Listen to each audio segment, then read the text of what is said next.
The main prosecution witness against Tesha Miller is urging youths to drop gang activities.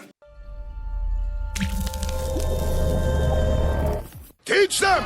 Always make sure the message reach them! The former gangster turned state witness on Thursday the 21st of November again told the court that Tesha Miller is the leader of the Klansman gang.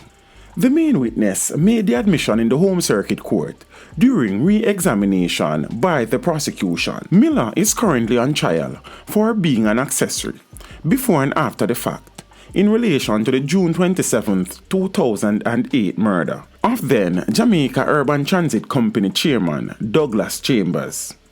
Chambers was shot dead at the JUTC depot in Spanish Town after he had left a meeting to smoke a cigarette outside. According to the police reports, two men armed with a high-powered rifle and a .45 caliber handgun shot Chambers repeatedly in the head. Thursday's re-examination of the witness came after Miller's attorney, Bert Samuels, had submitted to him on Monday, Tuesday and Wednesday that his testimony on the stand varies from the original statement he gave to the police. Samuels had also submitted that the witness made up stories about knowing his client. But the witness, who sought to explain on numerous occasions during the trial why he said certain things in his 14-page statement that took him 13 months and 4 days to complete, reiterated that everything he has said is the truth. Earlier in the trial, it was disclosed that the witness, in a statement he gave to the police and which he had signed, named the leader of the Klansman gang as Blingers. When asked by the prosecutor on Thursday which of his testimony is about knowing Miller was the truth, he said the Klansman system was under one portfolio. Tesha Miller was the overall leader. Blingers was the area leader. It could cause death. So I gave them, the police, that so that they could stop ask about Mr. Miller. The prosecutor then asked the witness why he had told the police in his statement that he knew Andre Blackman Bryan, who is a reputed leader of a breakaway faction of the Klansman gang, for 1 year, but testified in court last week that he knew him for more than 10 years. To which the witness replied, "I fi tell them that. At the time them want some information, and me never want to give it out. That is why me tell them that." Samuels, during cross-examination earlier in the week, put forward to the witness that Miller did not tell him that he had sent Blackman on a boat to the Cayman Islands following Chambers' murder caused the heat coming down.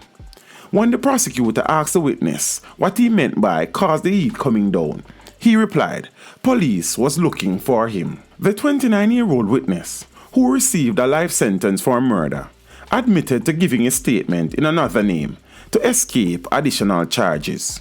He also said that he did not tell the police that he shot anyone because he knew he would have been charged for it.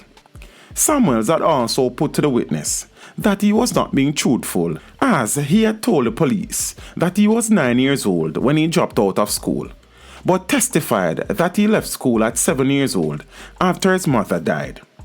Why I told them that I left when I was 9 is because I was already caught up in the Klansman system, and I knew a lot of people in the system, so I could not tell the police the whole truth, the witness said.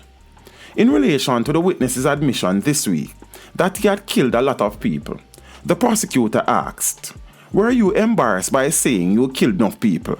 "No," the witness replied. "But do you have any feelings?" the prosecutor asked. "I am not embarrassed, but I really felt sorry for everything that I have done in the past, and I would like to stop it. So that is why I came forth and give the statement and testify in this court. And all other young men out there that have been through what I have been through, I would like them to come forward and serve, meaning they can express themselves.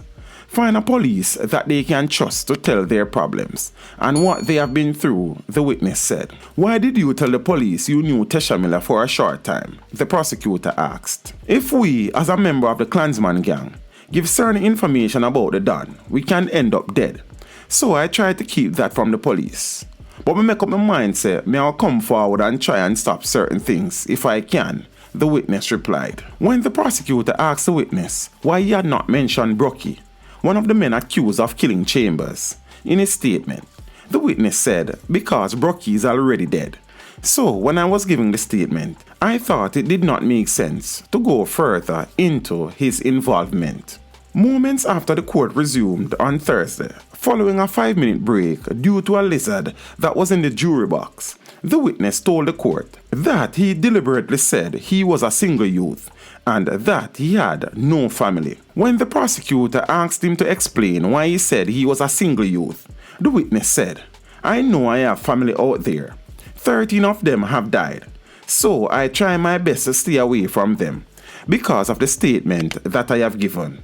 And I know if I was close to them, I know they can die. That is why I keep away from them and said I don't have any family. The trial is expected to resume on Thursday, the 26th of November inside the Home Circuit Court in downtown Kingston, in front of a 7-member jury. Teach them! Hey, yo, hello! Send the message and make it reach them. It's teach them. Right here, Warlord representing. Thank you for watching. Please leave a comment below. Remember to like and share the video. Don't forget to subscribe for more awesome content. Follow me on social media and check out the suggested videos on screen. This is Teach saying, until next time, walk good, my friends.